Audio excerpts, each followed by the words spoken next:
I have concluded in my 30 years of research that the human race is indeed a hybrid race. The evidence is literally overwhelming. And if you dig into it and you study it and you evaluate it seriously, you reach the same conclusions. Every major religious philosophy in our history, on every part of this planet, whether it's in Europe, whether it's Christianity, whether it's Buddhism, whether it's Hinduism, every major human religious endeavor has told the basic same story. The human race is a hybrid race. We have been created here. We were seeded here. And we have been genetically manipulated here from the very beginning of our recorded history. And that genetic manipulation has never ceased. It is still going on, as Cecilia likes to say, even as we speak. So, I reached that conclusion, and I will not argue with anybody about it. I simply say to you, look at the evidence. Apparently, this seems to be what has happened. Several 100,000 years ago, an intelligent race from somewhere else out there came by the planet, knew of the planet, stopped at the planet, and found a developing form of life here. Now, there are theories that the original seeding itself was done by an intelligent race from other places.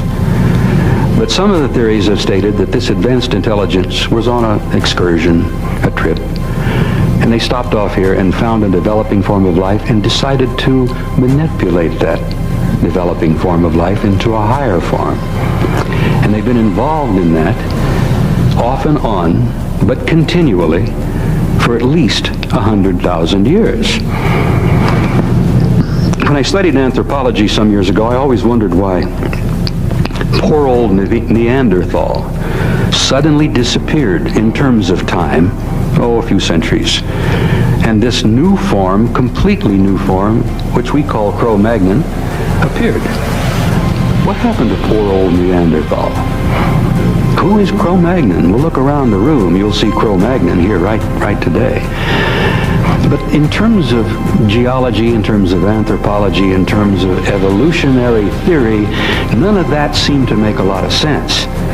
You don't have evolution working that fast. Then there were other little curious things taking place. Why, about 5,000 BC in Sumer, did all kinds of things happen at once? A literal eruption of civilization taking place in the Euphrates and Tigris and Euphrates valleys. I mean, civilization blossomed and bloomed almost overnight. The people were taught, or they learned, agriculture, irrigation. They built cities. They knew how to plant farms. They knew how to harvest. They knew how to develop intricate governmental systems.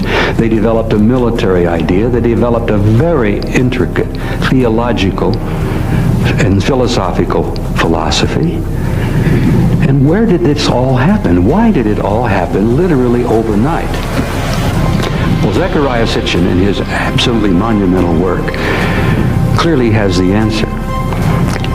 In the great Sumerian tablets, in the cuneiform tablets, which preserve the complete history of the Sumerian people, the evidence is all there.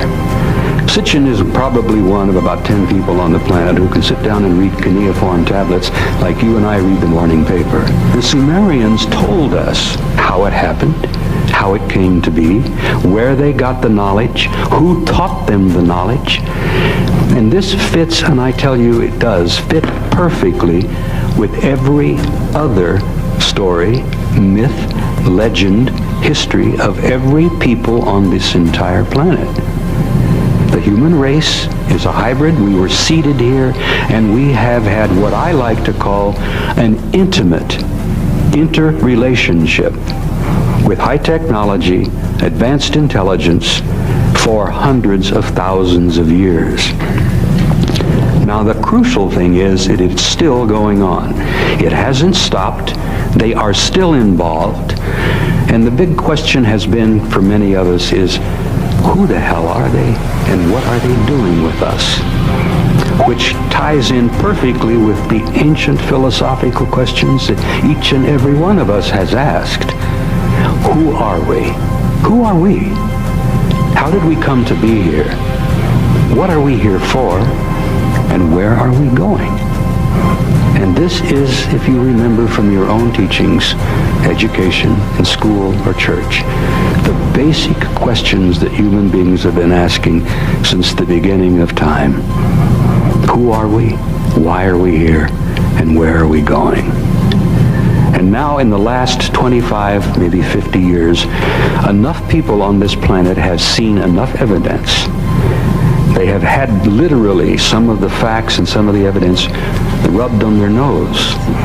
And the world, the people of the planet, are slowly beginning to pay attention. And that to me is the part, the gratifying part, which has kept me involved in this and kept me committed in my small way to bring some of this information out. Not to preach to you, not to have a crusade of any kind, but simply to tell you that you are a special species. The carpenter from Galilee tried to explain it. Krishna tried to explain it. Mohammed tried to tell the story. Zoroaster tried to tell the same basic story. The Buddha even tried. Why is it that it's taken us so long to begin to grasp a little of the reality of who we are, why we're here, and what's going on? Well, my commitment to this thing has been growing over the years, and I will tell you that I'm involved in it, I'm committed to it, because I think that time is running out. I don't think it's going to be much longer before you see most of the answers. And the reason I share that with you is that I'm not trying to frighten you. And I'm not trying to preach or proselytize. I'm not trying to lead you in any direction. But I'm trying to say to you that in the next very few short years, you're going to be seeing things and you're going to be experiencing things that are going to literally change your life in ways you have never dreamed or imagined. You are going to learn who you are. You're going to find out why you're here, and you're going to find out where you're going.